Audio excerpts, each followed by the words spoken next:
Hello everyone, welcome to another Narc Survivor live video. This time at this mangrove forest in the background. And in this one, we are going to be talking about why narcissists really ghost you. Like, what is their reasoning behind it? What is going on in their minds when they do these things? Because I know it can seem quite confusing, but actually it can be quite simple as well. Because you've got to think about it like this. They want supply. They want their narcissistic supply. They want to feel something when they're giving something to you. If they're giving something to you, they want to get something back in return, to where they feel better about themselves. So initially, what they might do is they might love bomb you. But they want you to believe in the love bombing. They want you to validate it. They want you to see it as real, so that you then give them the attention, validation, and admiration that they are looking for. If you're not going to give them that, then what's the point in them doing it? Because then they're not going to get what they want. They're not going to get their narcissistic supply. And although it may seem confusing, it really is that simple. So now what we've got to look at is, why are they not getting their narcissistic supply? Sorry, I stuttered there. I thought I was alone, but now everyone's coming in to this area. But yeah, why are they not getting their narcissistic supply from love bombing you? And the reason why may be because you've seen beneath the mask. So you already know what you're dealing with. You already know who they are, so you're not validating them. You're not giving them the admiration and validation that they're looking for. So why would they present that to you? Why would they give you that just so that you're not even going to believe in it? It's kind of like if you're watching a movie. I mean, when you go to the cinema and you sit down, you watch a movie, you believe that what you're seeing is real. If you didn't, it wouldn't be entertaining. It would be boring. So it's like, why see a movie if you're not even going to believe in it? If you're not even going to think that it's real, and instead you're just looking at every reason why it's not even believable. And that's why they take it away from you. Because what's the point if you're not going to believe? Then they're not going to get their narcissistic supply, and instead they're going to feel rejected and humiliated. So this is why they stop love bombing you. And when they're not love bombing you, instead they are devaluing you. They're taking value away from you. Because then, at least, instead of feeling rejected or humiliated, they can establish power and control over you. Because by doing that, then now they're getting a reaction. Now they're getting you to submit. They're getting you to comply with them. They're provoking fear or shame in you, or even desire sometimes when they give you lies and future faking. But when they're future faking you, it can go on for a very long time, and it never goes back to the love bombing, because the way they're thinking of it in their minds is what's going to get them the most supply, what's going to be most effective, what's going to make an impact on you, to where you then notice them and you can't stop thinking about them. And they determine that they're better off devaluing you rather than love bombing you in order for them to gain control. Because maybe their manipulation isn't effective on you, it's not good enough. So they set up a devaluation instead. It's just whatever works. And When the devaluation is no longer having an effect on you, that's when they will ghost you. Because now, not only were you not responding to the love bombing, but also, even when they devalue you, you don't really care anymore. You're not giving them the reactions that they're looking for. So what's the point in them sticking around if they're not going to get a reaction? If they're not going to get the response that they want? If they're not going to feel attractive or desirable or even powerful and in control? If they don't feel powerful or in control, then they're just going to get out of there. They're just going to be gone. They will ghost you, and they will find an easier target, someone who they can fool, rather than someone who's not going to believe in them. Because it all comes down to your belief. Your belief gives it power. And that's what they want. They want power from you. And it's just whatever works, whatever is effective on you, whatever shocks you, whatever has an effect on you to where it gets your reaction and you then validate them. That's all that matters to them. The problem is that after some time, you may have become desensitized to the love bombing. So it's no longer affecting you as it did before, because now you've seen everything that they have to show you. And if you're desensitized to it, then they're not getting that potent supply from you anymore. So then they try something else. They devalue you instead. It's just whatever works, whatever makes them feel better in that moment. Or sometimes just completely cutting you off, ghosting you. That makes them feel better. Because maybe they think that you don't want them to go. Or maybe it's because they know you want them to go, and that could be another reason as well. Because then they hope that it's like a reverse psychology to where if they do leave you,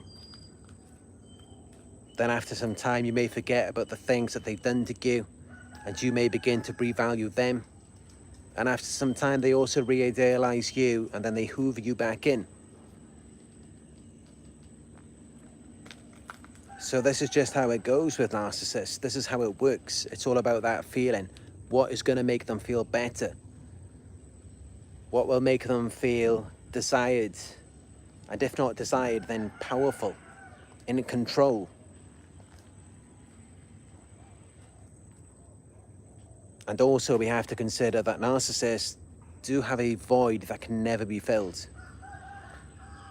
They are emotionally dysregulated, so they can only keep up that mirage for a certain amount of time. And whatever supply you're giving to them, it's never going to fill them up. It's never going to be enough to sustain them. So really the devaluation is inevitable. Even if you don't see underneath the mask, even if you're still responsive to the love bombing, at some point they will take it away, because whatever you're giving to them, it's not going to be enough to sustain them. That devaluation is inevitable. However, they can keep going back from the love bombing and the devaluation, which can often prolong the discard depending on the target. If you're more codependent, if you're a people pleaser, if you're doing most of the work, then sometimes these relationships can last a lifetime. So it does depend on the victim as well.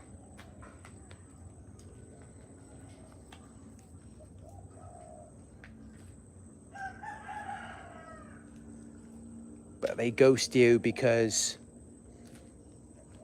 they're not getting that response that they want from you. They're not affecting you enough to where it's worth it for them to stay with you, to stay in contact with you. And that's the same thing why they take anything away. It's always because it's no longer having an impact. So it's no longer making them feel special and important. When the love bombing is no longer effective, whether it's no longer effective for you or it's no longer effective for them, or sometimes if it's no longer effective for other people who are observing it, who are no longer validating this ideal image of a perfect relationship, if it's no longer affecting someone in the way that they would like, whether it's another person or themselves, then they will just take it away.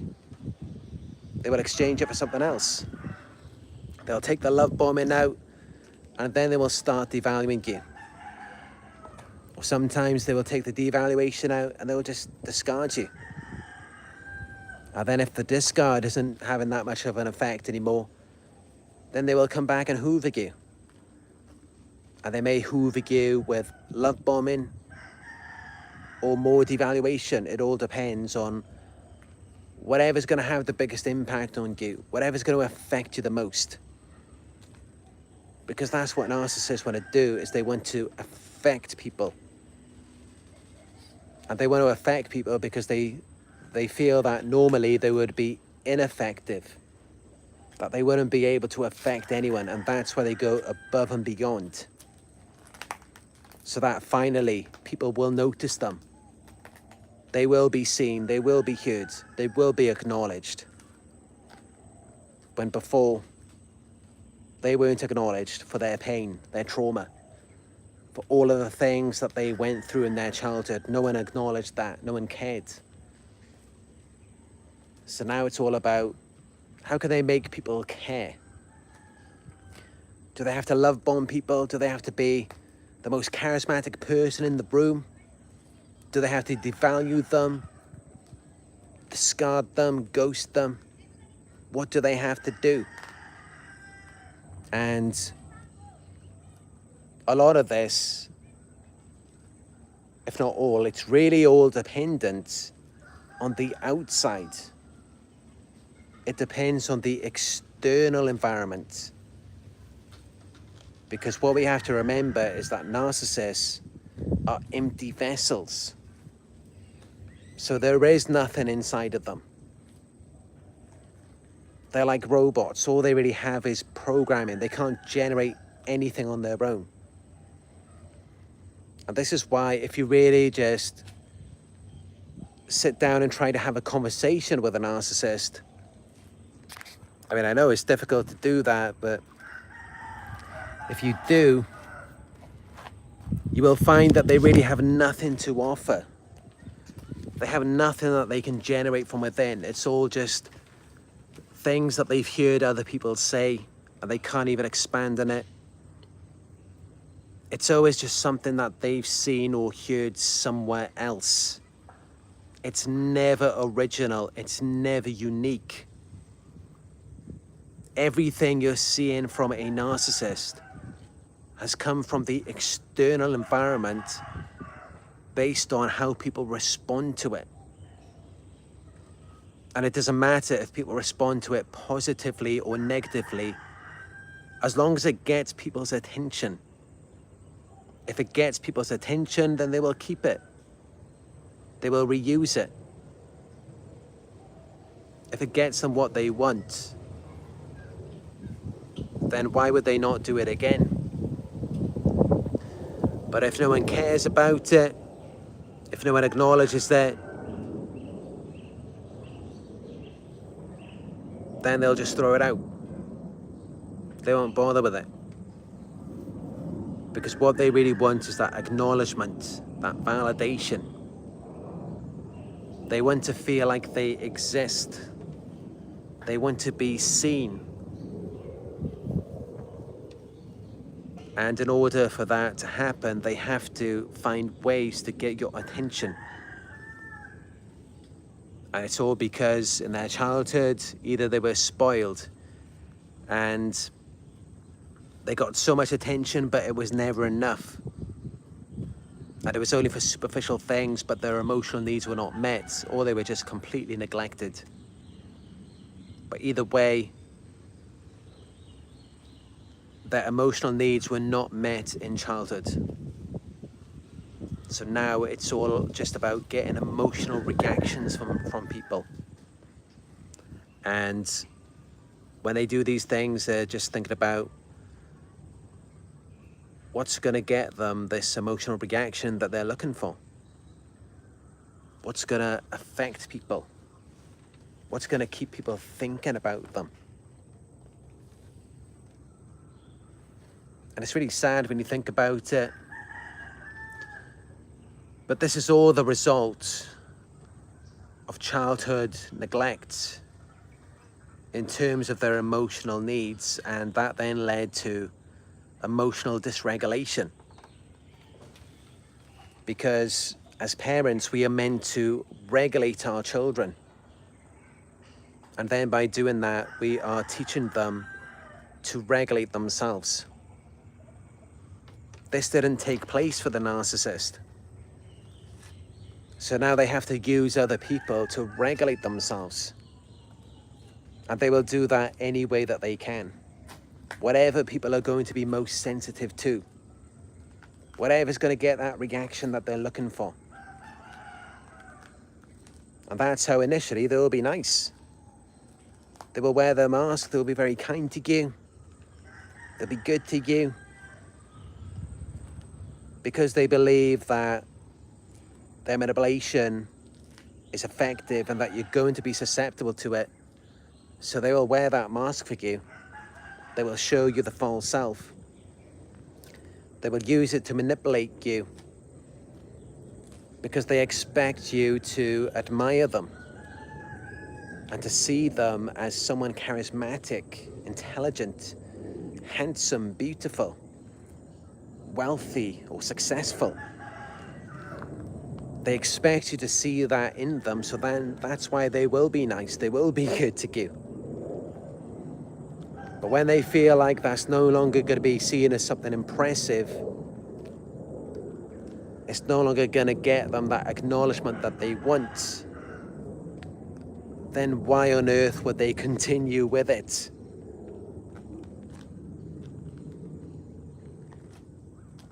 Instead, they will just take that away and they will do something negative. They will do something bad because then they know that's going to get your attention. That's going to get you to notice them. That's going to compensate for their emotional dysregulation. Because then by getting that reaction out of you, you're going to regulate them. And one might wonder, do they care? Do they feel any remorse? No, they don't. Normally, a person who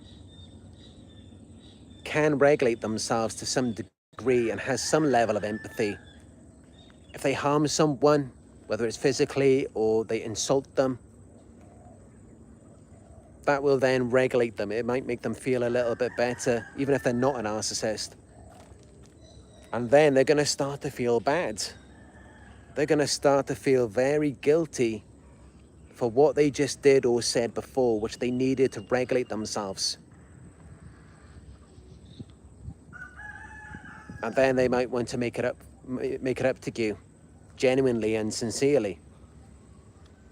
But of course, most people, they tend to think ahead of these things. And they manage to stop themselves, to control themselves, because it's like, all right, I may be dysregulated in this moment. I may not be feeling too good about myself. And although saying or doing this may regulate me and make me feel a little bit better, how am I going to feel afterwards? Of course, I'm going to feel bad. I'm going to feel a lot of shame. I'm going to feel like I shouldn't have said or did that to that person. So we can think ahead, but of course, narcissists, and especially psychopaths, they're very impulsive. So they are not thinking ahead. They're not thinking about the consequences. They're always in the moment. It's all just about, what have I got to say? What have I got to do to get the reaction that I want, to regulate me and make me feel better about myself. So that's the process in their minds.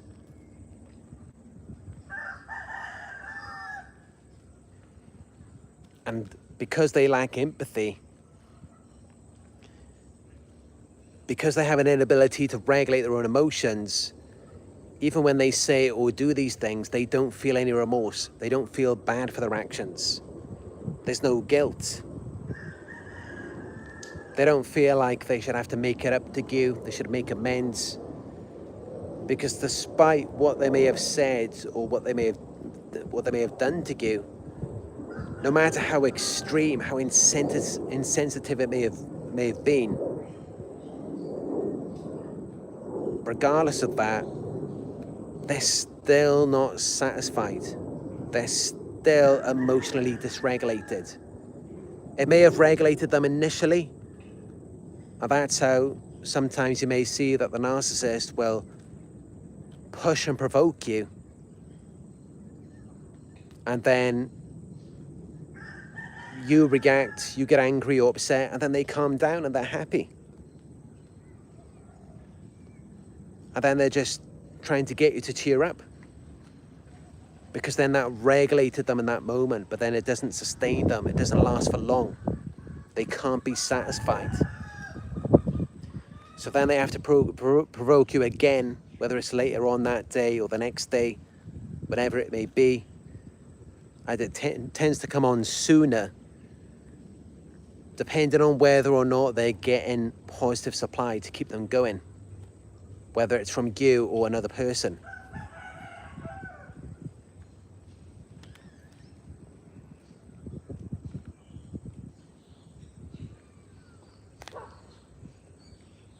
But also narcissists can make it appear as though we have the inability to regulate ourselves, because of course, when you're around a narcissist, they're always on you. They're always pushing your buttons. They're always getting you to react. And you're constantly just giving your energy to them to regulate them. So then it does get to a point where you become very sensitive, where you may appear to become more self-absorbed, because they're constantly triggering you.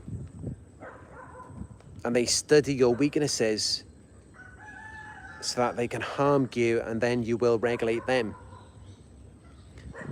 So sometimes when we look at victims of narcissistic abuse, they can often seem like they're the narcissist, because they're the ones who seem unhinged. They're the ones who seem emotionally unstable. And of course they would seem that way because they're constantly being provoked. While the narcissist is very calm, because they've been provoking you and you've been regulating them. So then it can get very confusing, and unfortunately, it happens so many times where people think that one person is the narcissist and someone else is the victim, when actually, no, it's the other way around. It's just that one person seems so calm and they're very good at playing the victim, especially covert narcissists. And then the real victim, they may seem unhinged, emotionally unstable, really angry. And they may even be saying hurtful things about the narcissist. They may be vengeful, because of course they're dysregulated as a result of all of the provocations from the narcissist. So yeah, it does get very confusing sometimes.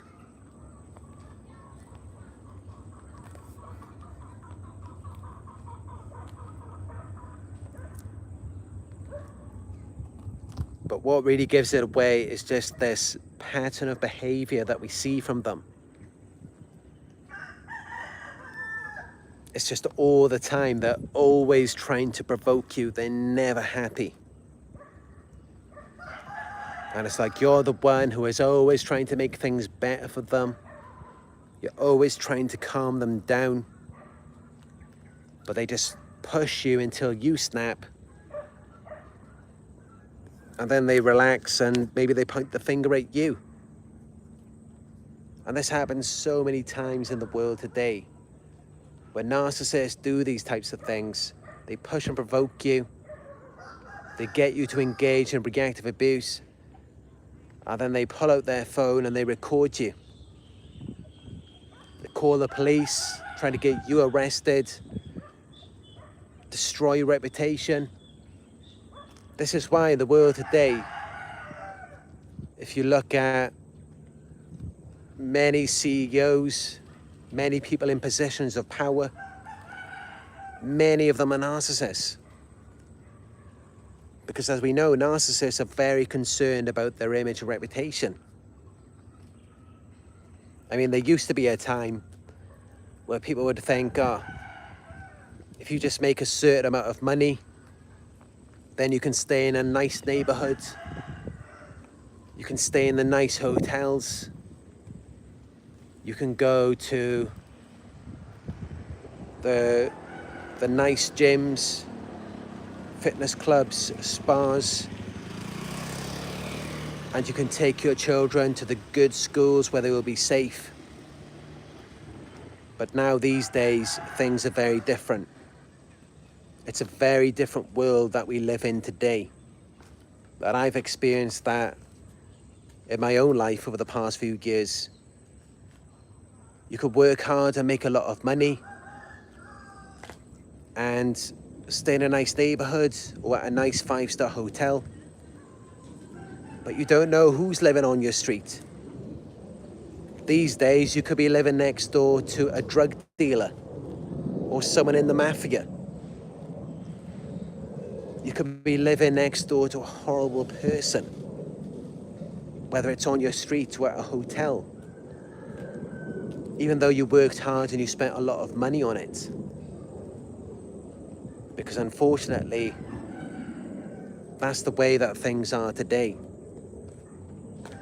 Now there's all of these criminals, these con artists, these drug dealers who have a lot of money and they're staying in the nice places. They're able to buy lovely homes and they can afford all of the expensive brands, the designer clothes.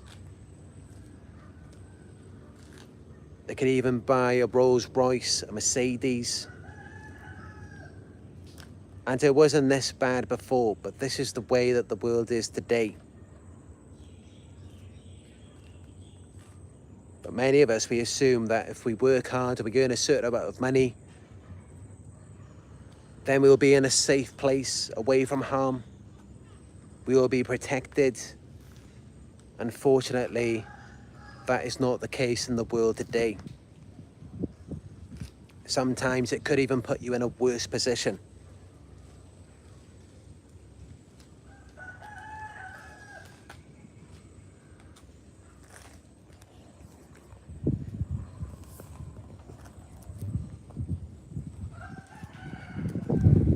I guess the answer these days is really just to live outside of society.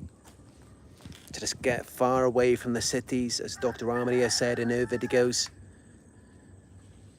Because these cities these days, they're infested with narcissists. Narcissists are everywhere. They're in positions of power. They want all of the nice things in life. They want their kids in the good schools. They want to live in the nice neighborhoods. And unfortunately, even when we work hard in life to where we can have nice things, now these days that doesn't mean that we will still be safe.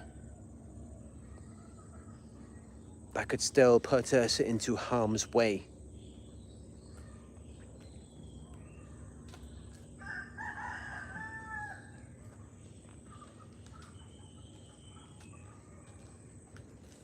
It's sad the way the world is going, but this is how it is. You've only got to turn on the radio and you hear songs about drugs and prostitution, sex trafficking, just all of these things. that people are making a lot of money from. And they glamorize it, they glorify it.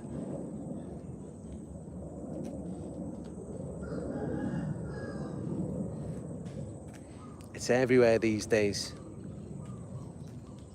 And it's like no matter what you do, you can't get away from it.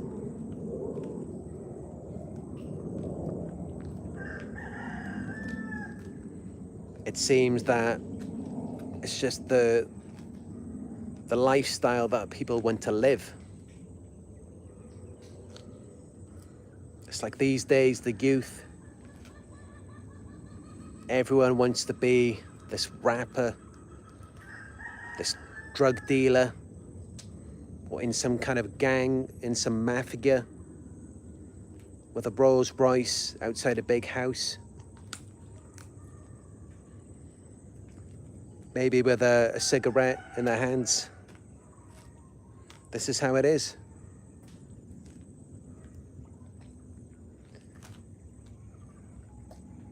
Very different to how it used to be, maybe around 100 years ago, where people actually valued being honest, credible, fair, sincere. People just don't seem to value those traits anymore. And these days, it's like it doesn't matter what you did to become successful. As long as you got there, as long as you made the money, as long as it looks good. And as we know, that's exactly what narcissism is. I mean, that's the whole point about it, is that, yeah, they look good, they make it look good to you and to other people, or later on, to everyone else but you. But as we know, it's all fake. It's all a lie. They're not the good, kind, nice people that they portray themselves to be. They don't have any of the qualities or traits that they claim to possess. They're not really admirable, trustworthy, hardworking or successful. They're not any of that. But many of them, they've been gaslighting themselves their entire lives. They don't even know who they are.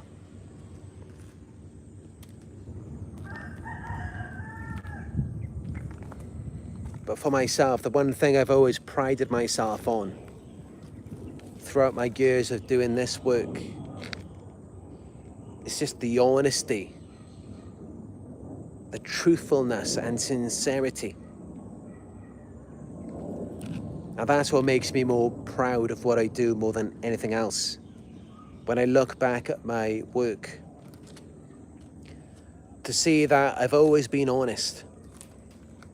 I've always said whatever I believe is the absolute truth. And I've never lied about anything. If I feel like I have to lie about something, I'll just keep it private.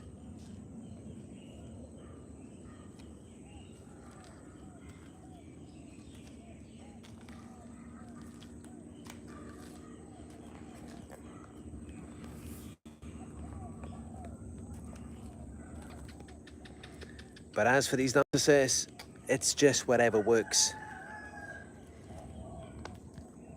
Whatever gets them that reaction, whatever gets them the response that they're looking for, whatever makes an impact on people,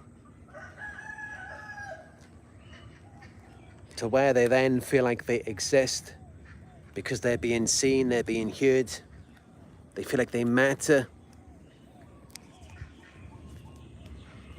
And then they feel better about themselves, whether it's positive or negative.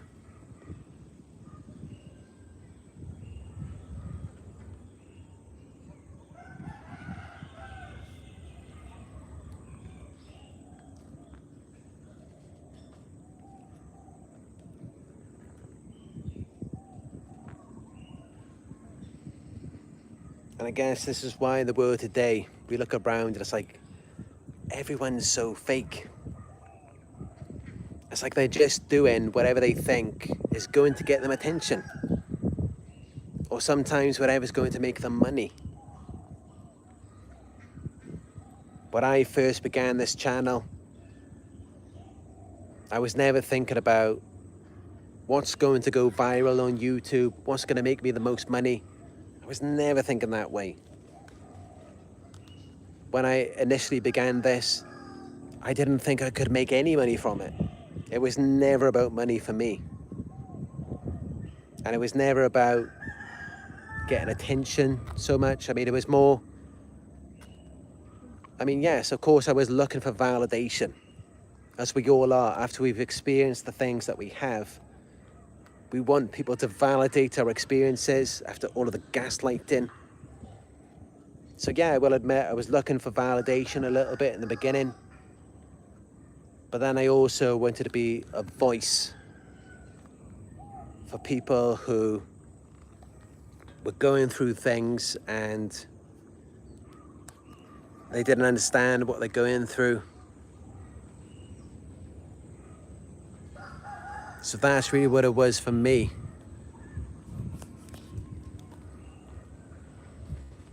But unfortunately, most influencers these days, it's like everything you see on TikTok or Instagram, none of it is authentic. Or maybe not none of it, but most of it isn't real. Of course, there are some genuine influencers and creators out there. But I'd say maybe 99%. Maybe 99% of them, it's all just for the views. It's all just about, what have I got to do? What have I got to say to get the response that I want so that I can feel better about myself? But honestly, what feels better for me is just to know that I've been genuine. I've been truthful. I've just told it like it is.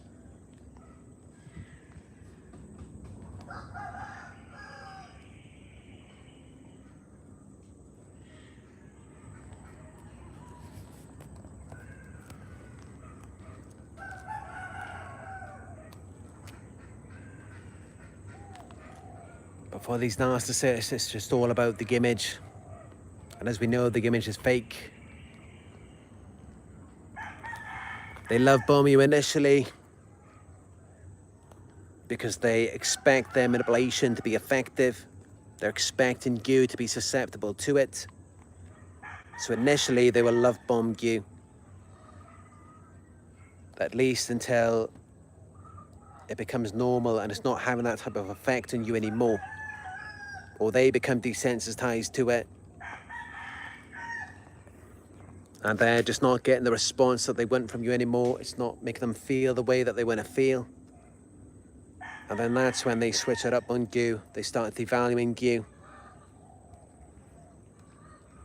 Until finally, maybe the devaluation is no longer affecting you, and then that's when they ghost you. Once they're no longer having any effect, then they'll just leave you alone. At least for a certain amount of time. Especially if they feel like the ghosting is going to affect you. Until at some point then you return back to yourself and they sense that you are slipping away energetically. And then that's when they will hoover you back in, because then they see that as being more effective. And then what determines whether they hoover you with love bombing or devaluation depends on whatever they think is going to be more effective on you. If you are finding this video helpful so far, please do give it a thumbs up down below. Hit subscribe and click all notifications so that you will be notified when I go live in the future. If you'd like to book a one-on-one coaching session with me, just go to my website. It is narcsurvivor.co.uk. Now I'm going to take a look at the live chat.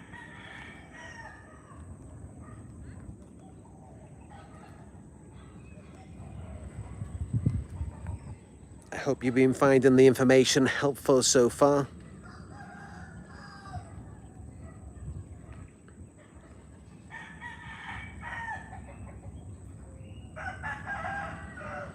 Matrix 12 says, I hear chickens.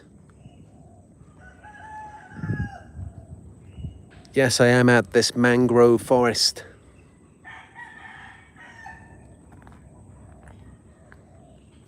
There's some chickens in there. Some dogs running around, birds. And also, I was over here a few times.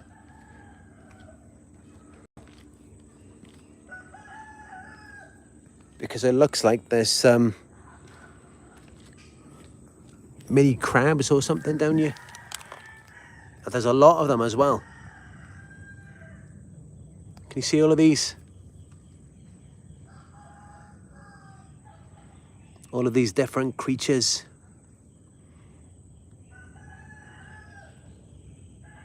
Very unusual looking crabs. It looks like they only have one claw.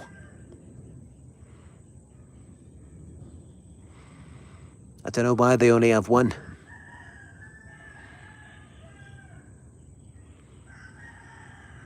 Normally the ones you see on the beach have two.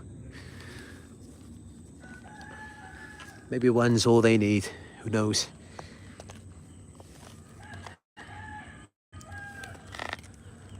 But it's interesting to see. It's like they've got their own little world down here. All of these different coloured crabs. Some big, some small.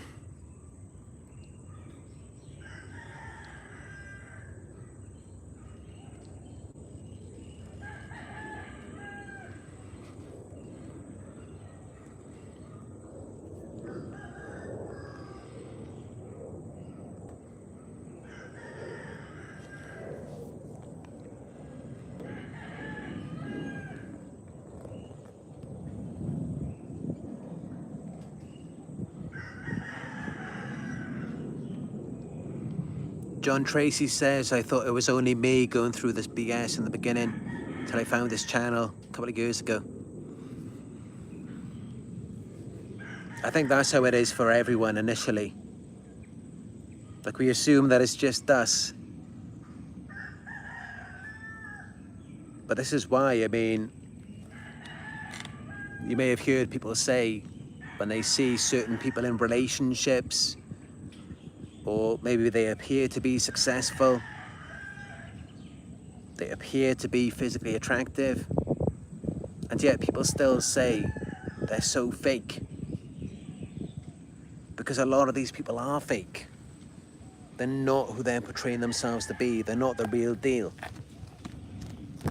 Many of you are the real deal. Until these narcissists targeted you. And they do the same thing every time. They always do it to genuine people. And this is why when you look around, everyone's so fake.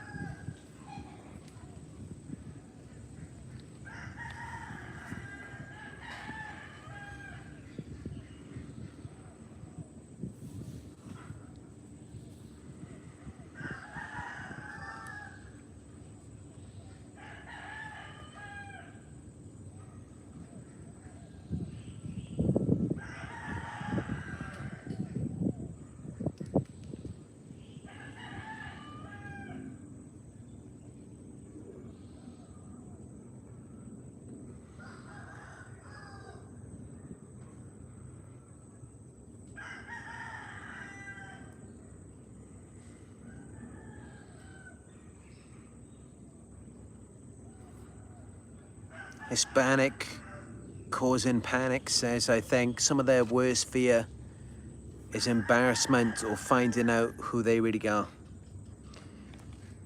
Definitely, they do not want to be exposed. If you're interacting with a narcissist and you see them exactly for who they are, it will make them feel very uncomfortable.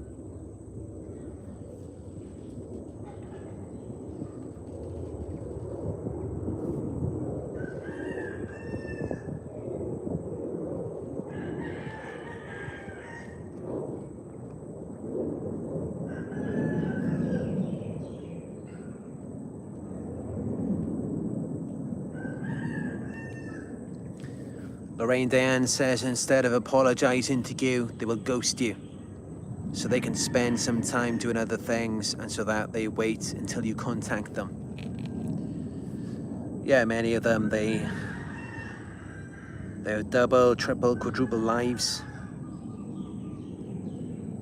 They have so many different identities. But it's all fake. None of it is real. None of it is who they actually are.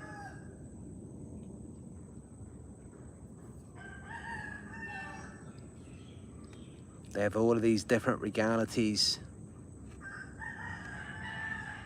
The person who they really are, underneath it all, it's based on how they treated you. It's based on what they did to you. That's who they are underneath. But of course, they will never confront that. They will run away from it. They will go off and pretend to be something else.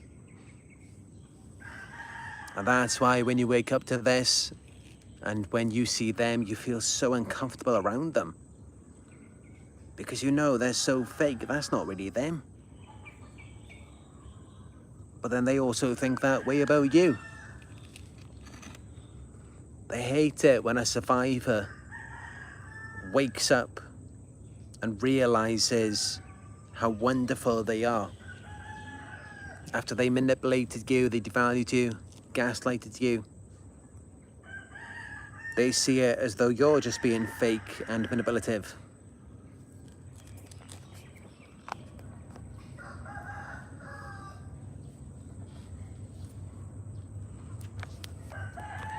I guess it's how they say, real recognize real.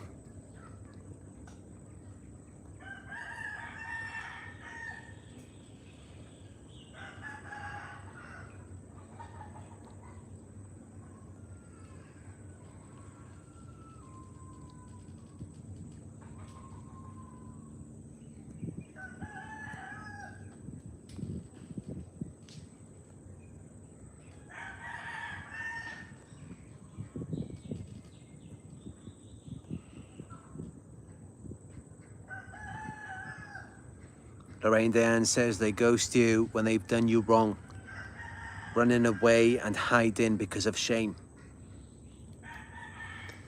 Yeah, as I said before, they're not really running from you. They're running from that true reflection of themselves that they don't like. That's what they're running from.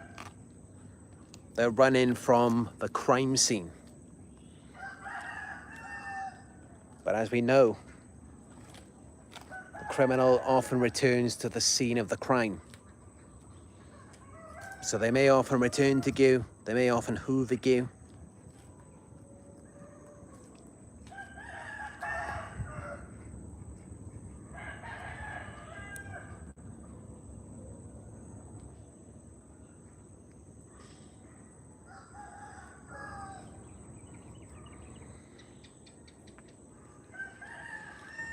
I see people talking about demons. Are they really demons? Or is it just a mask? Is the Illuminati just a facade? Is it just this illusion of magical power, when in reality they actually have no power at all? Who knows? There's no way to know that for certain.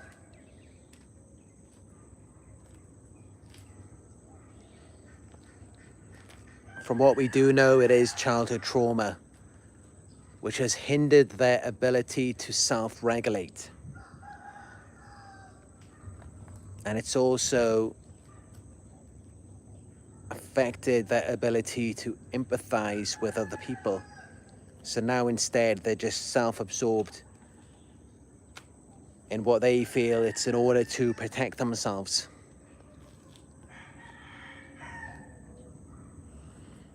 But of course, they're not protecting themselves anymore.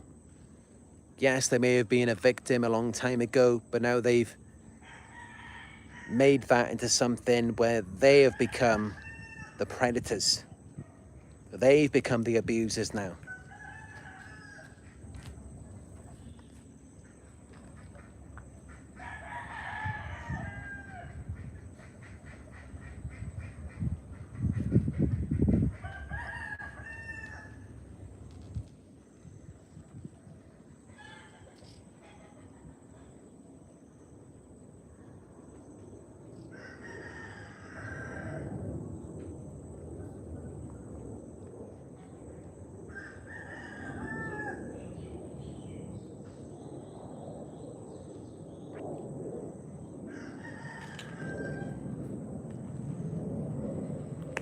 Right the Wrong says, protect themselves from what?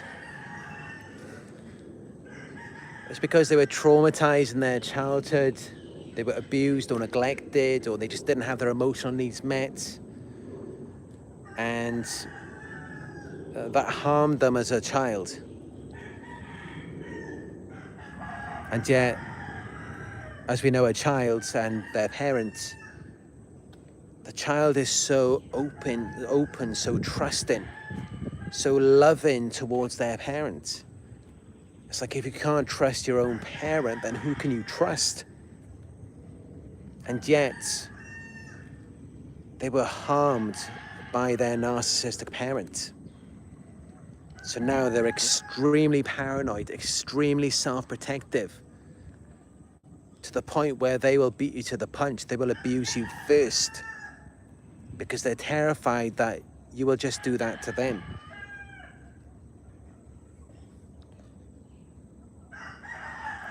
They're actually very anxious, very terrified people. If they weren't, then they probably wouldn't be so bad.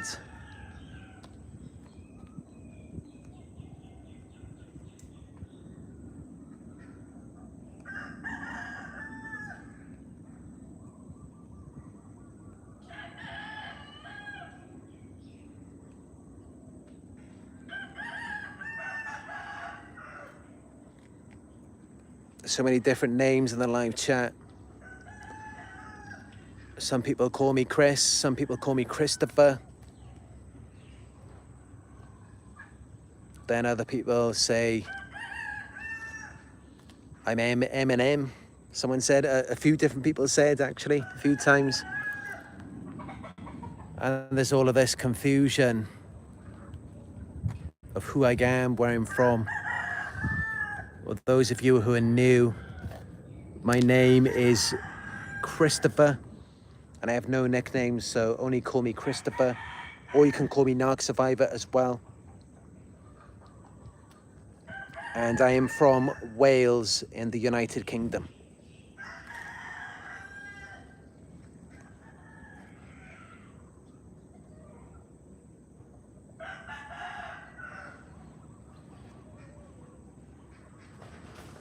Joanne Brown says, Christopher, should we abandon our good natures when dealing with the narcissist and we're being taken advantage of?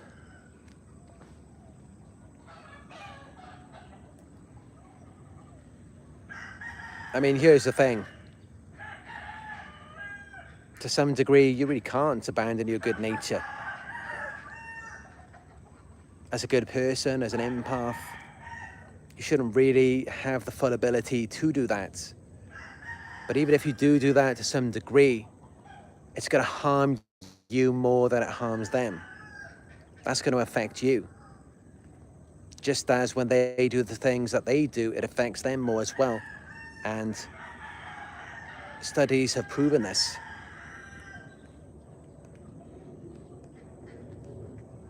I would say that you definitely should not abandon your good nature when you're dealing with narcissists. And I've never advised anyone to do that. We should always treat people with love and respect. Now, when you're dealing with narcissists, people who you know for a fact are going to take advantage of your love, then you might not want to wear your heart on your sleeve around them, because you know that's going to harm you. And what we want to do is we want to minimize the harm, whether it's to ourselves or to other people as well, including narcissists.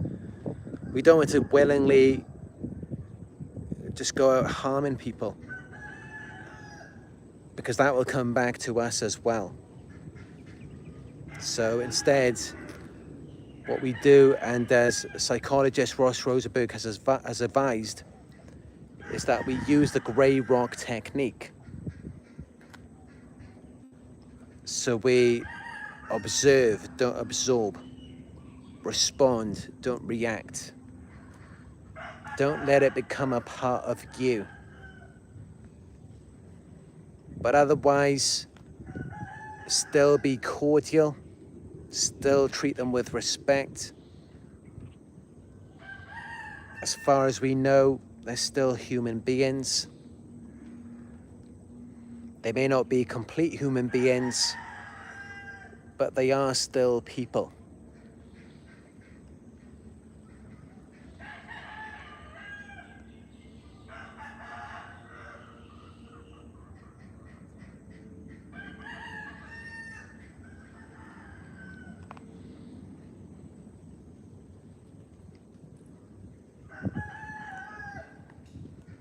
Right the Wrong asks, do they all cheat? I would say that most narcissists are going to be unfaithful, but not all. Because, as we know, some narcissists are self-righteous, some of them are communal, and some of them, based on their image, they do have certain values that they hold. And it's more because they look down on other people. They see it as something degrading towards themselves. Remember, they're self-absorbed.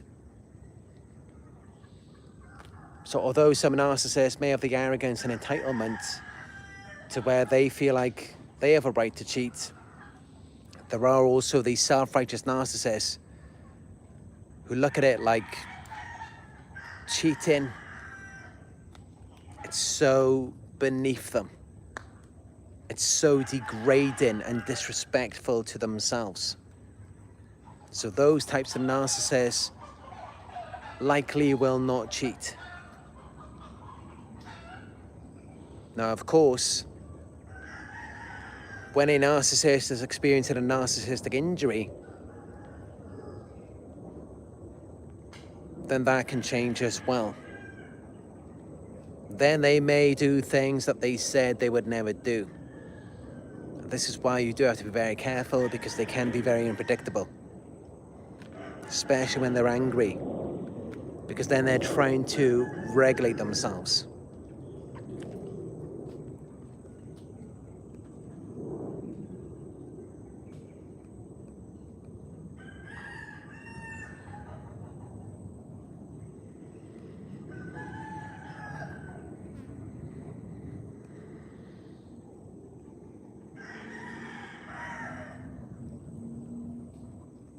Black Sheep 216 says, best Eminem song, Superman.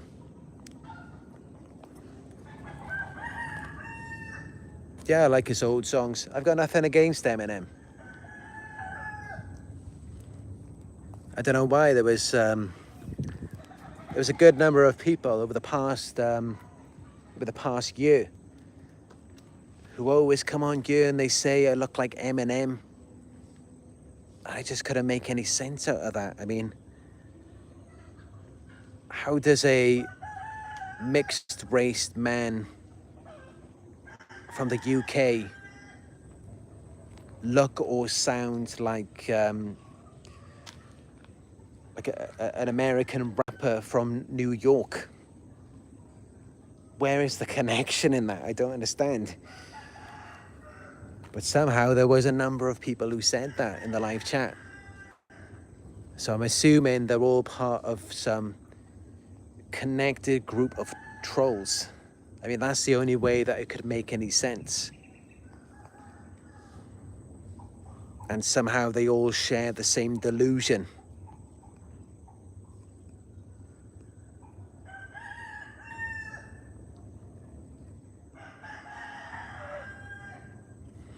But I'm sure many of you've heard all sorts of things from narcissists. By the end of the relationship, they can make you believe that up is down, left is right, 1 + 1 = 3. They can make you believe all sorts of things.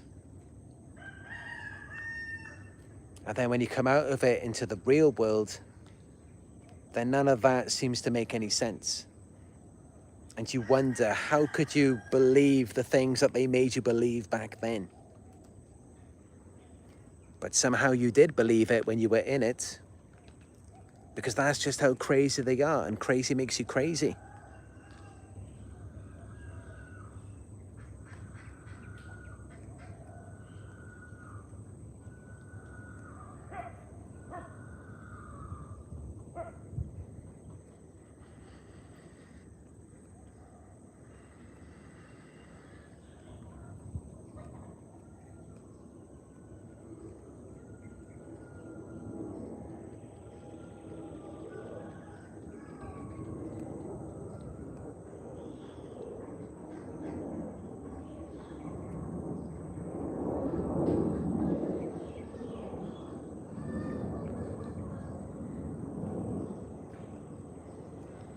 Sentinel 87 says, I agree.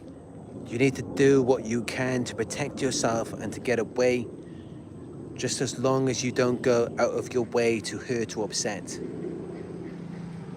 Brilliantly said there, Sentinel 87.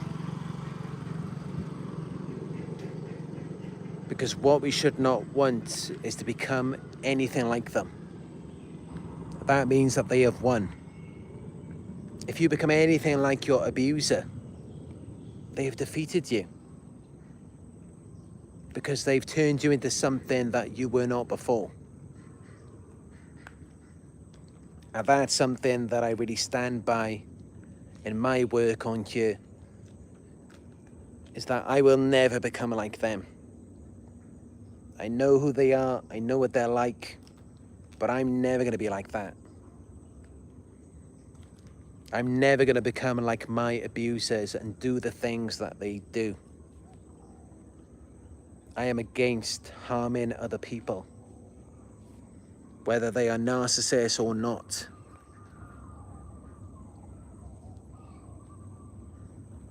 And I think that's really what they want. They want to turn you into them, and then they can pretend to be you. Then they can play the victim.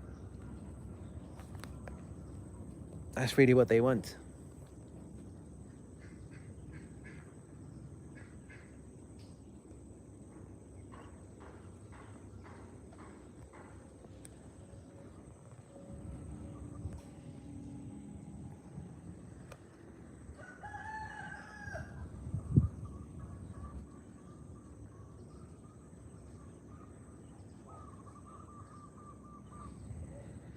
She Snacks speaks out, says, got to take your emotions out and use your head.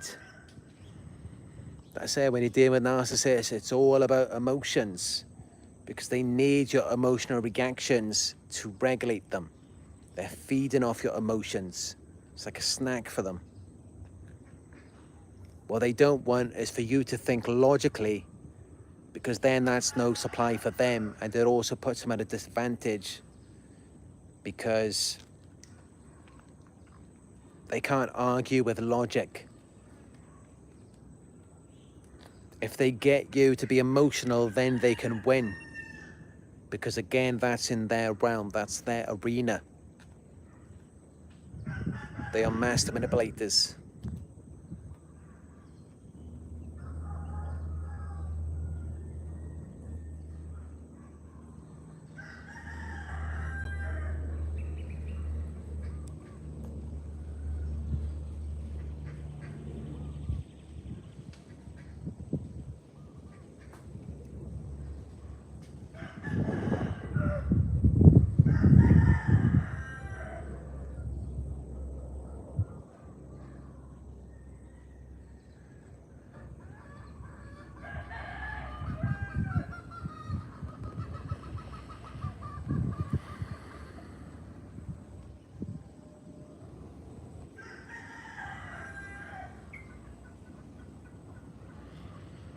Sentinel 87 says, the people who target and spy on me watched me listen to a few songs by him. Then they started making references to him. I'm assuming you're referring to Eminem. Yeah, that's really just a grooming tactic. I mean, as Ross Rosenberg has mentioned in his videos, narcissists are groomers. You know, they're very similar to pedophiles or child molesters. They do exactly the same things. It's the exact same process. They infiltrate your life and then they mirror you. They try to find out what you like, and then they make references or connections to that, even though they have no personal interest in that of their own. Because then that's how they create this bond with you. And that's what they really want. They want to bond with us. These people who quite clearly do not belong in society, they could never assimilate, they never learned how to. And then they want to bond with us by pretending they like what we like. And of course, it's not the case where they're just these people who are interested in going around, learning new things, exploring life, and then they have all of these different interests. So then it's to the point where they can bond with almost anyone. It's the opposite of that. And they just go along with it. They pretend that they're interested in what you're interested in order to create that bond with you. When actually, no, they shouldn't even be there. They do not belong anywhere near you. Because there's just no reason, there's no shared interest, there's no mutual goal. It's just all about them. They're predators, they're preying on you. We should only be around people who are more like us. People who have shared feelings, shared interests, shared objectives. They do not. They're looking for power and control. They're looking to target people.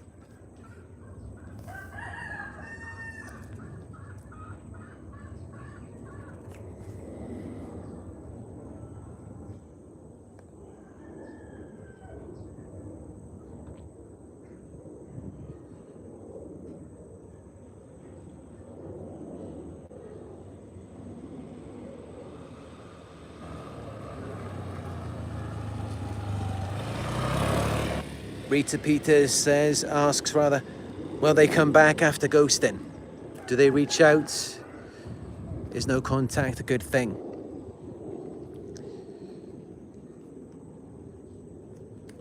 In some cases, yes, they will come back after ghosting. It depends on whether or not you're still susceptible to their manipulation, or whether or not they can still coerce you and provoke fear in you. It all depends on whether or not they think they can have an effect on you, on whether or not they're going to be able to manipulate and control you in some sort of way. That determines whether or not they will come back. And they may settle even for a lower level of manipulation and control if they don't have other options.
Diane Carroll says, so Christopher, why didn't they choose to not be another abuser as you and many of us have?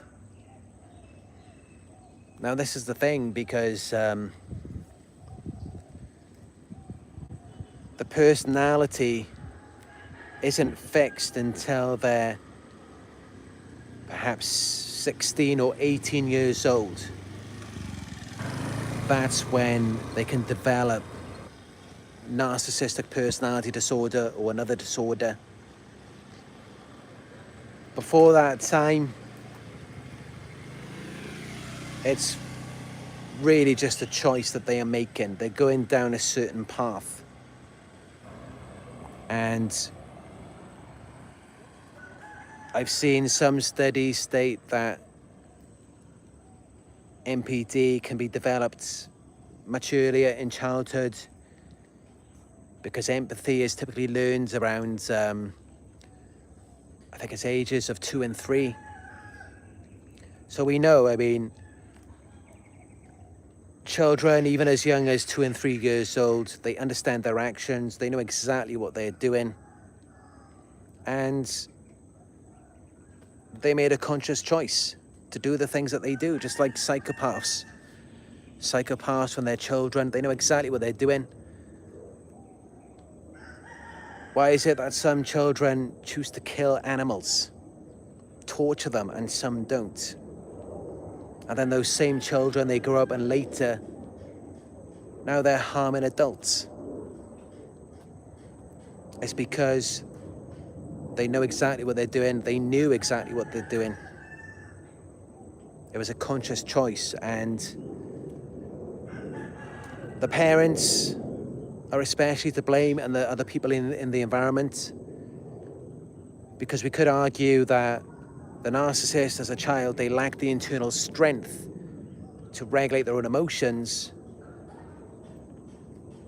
But actually, no, what about the parent? The parent should have been there to teach them empathy and to help them to regulate themselves.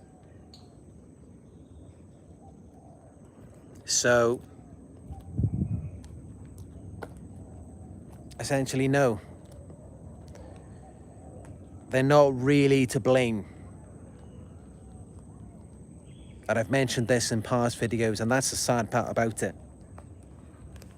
That is the sad part about it, is that these narcissists, they're not, they are to blame now, but for what happened to them in their childhood, and even how they developed a personality disorder or mental illness, that actually wasn't their fault.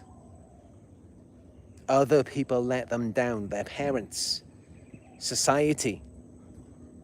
And this is why we see psychopaths, and they hate society. They hate all of us. And in some ways, I can see why. I get it, it makes sense. I mean, you think they had their life robbed from them. The horrific things that were done to them, and no one was there to protect them. I mean, who deserves that?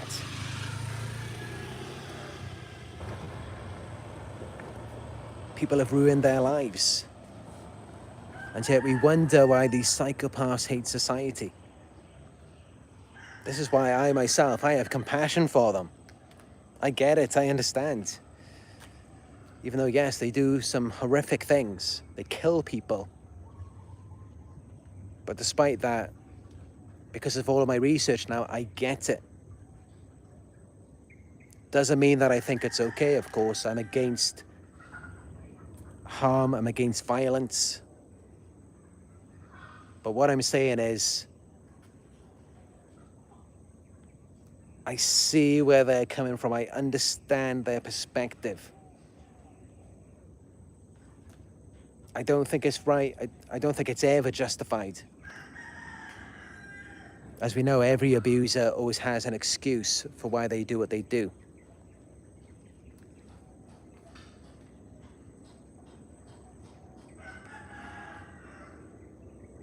But yeah, I mean, why didn't they choose to not be another abuser?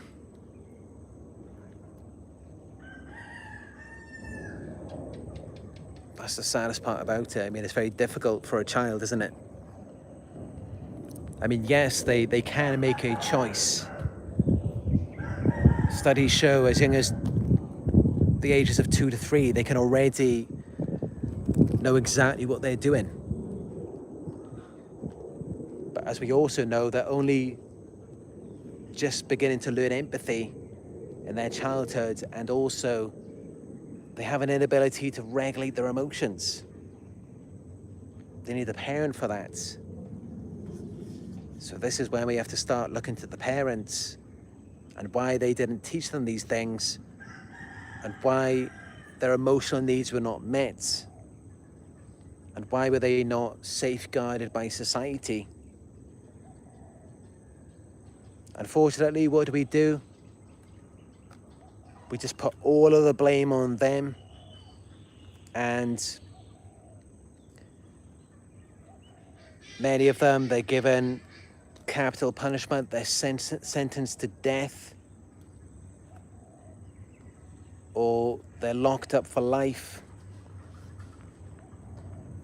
And that just keeps the cycle going on and on. That's what it does. If you just keep blaming the effect rather than the cause, it just keeps going on and on. So it's not just about feeling sorry for these evil people, but it's also looking at the knock-on effect that it has on people in society as well. It's so easy to just put all of the blame on them. I just give them the death sentence, just lock them up for life. Because we think we're solving something, we're actually not. That's not protecting us at all. Because what about the root cause of it? What caused them to become that way? And so it wasn't just them. And when you look at it, that means that pretty much for every murderer, every rapist, all of these types of people, there's also a bunch of people around them covering things up about what happened to them in their childhood, what made them that way. And it's like they're just taking the fall for everyone else.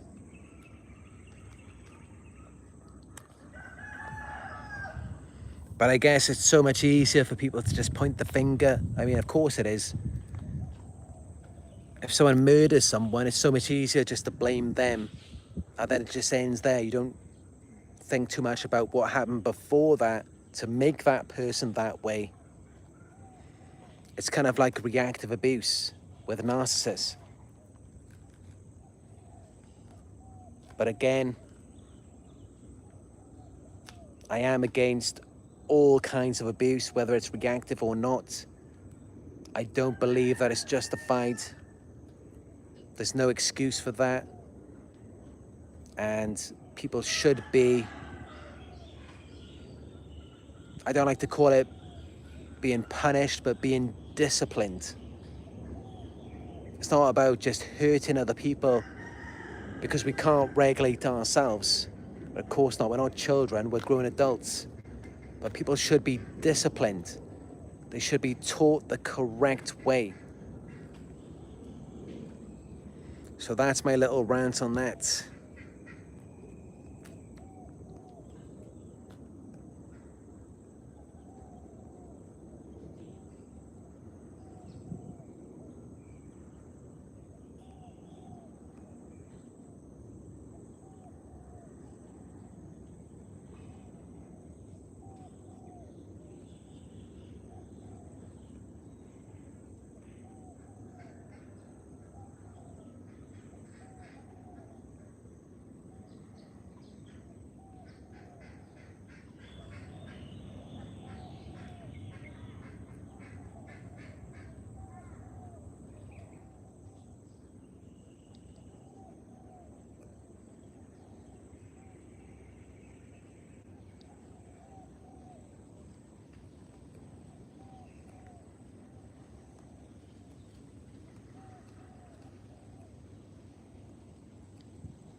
Theyve Calantis says parents ignore their needs.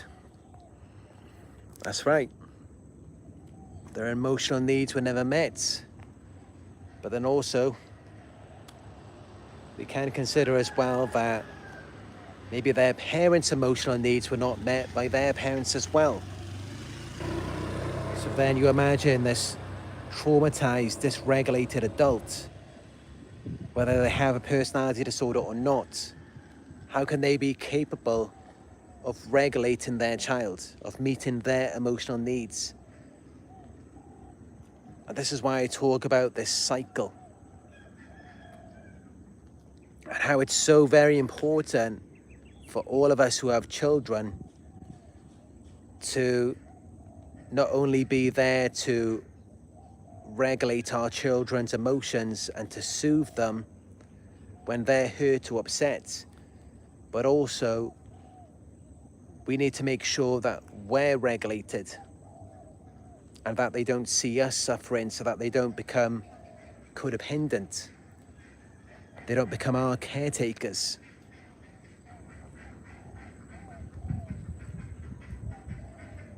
Unfortunately, it's very rare that people talk about this, but I would say that this is one of the most important things that needs to be discussed.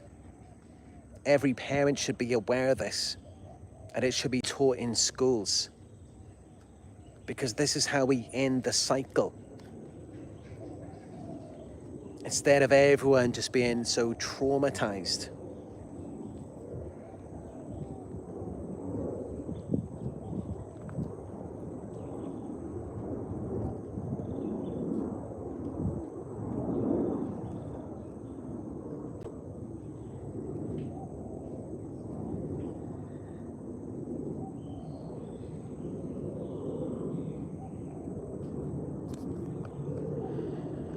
Diane Carroll says, I have compassion, but I am tired of being a victim. Yeah, me too. I know what you mean. It's like, yeah, I have compassion. I feel sorry for them. I'm so sorry about what happened to them in their childhood. They had their life robbed from them. I get it. But I had a similar experience as well. And yet, I don't go around victimizing people. And I get it, maybe they don't have the support.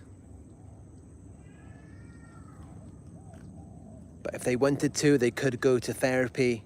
They could seek help. They don't, because they like their disorder. They like the way that it works. And many of them, they don't even see a problem with it.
All right, let's finish this video here.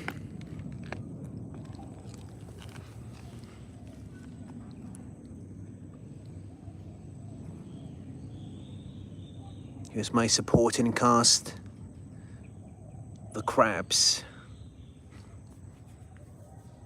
The crabs of the mangrove forest. They come in all different colors, all different sizes.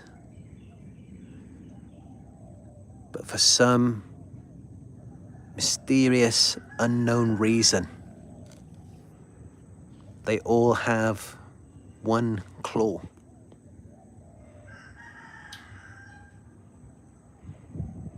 I mean, it's almost like something out of like a sci-fi movie. It's like Star Trek or X-Men. Like some kind of, what do you call those things? Those robotic arms. It's like they've got some kind of artificial claw.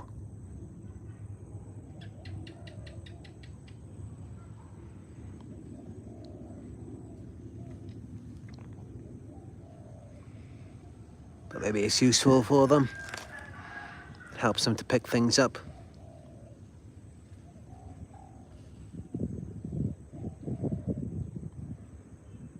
It must be quite heavy though for them to carry that around. You'd think it would get in the way.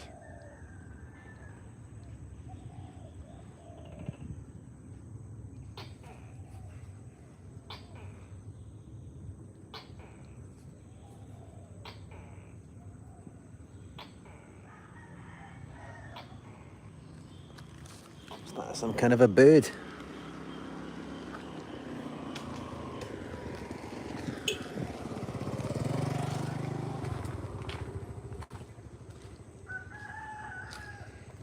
This is the mangrove forest in here. I just had a little walk down there.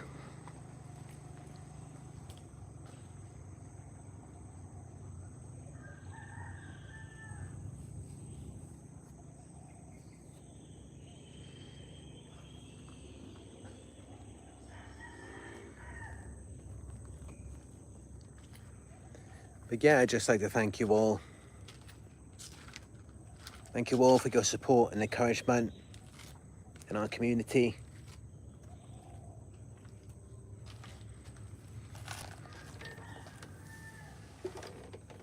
If you enjoyed this video,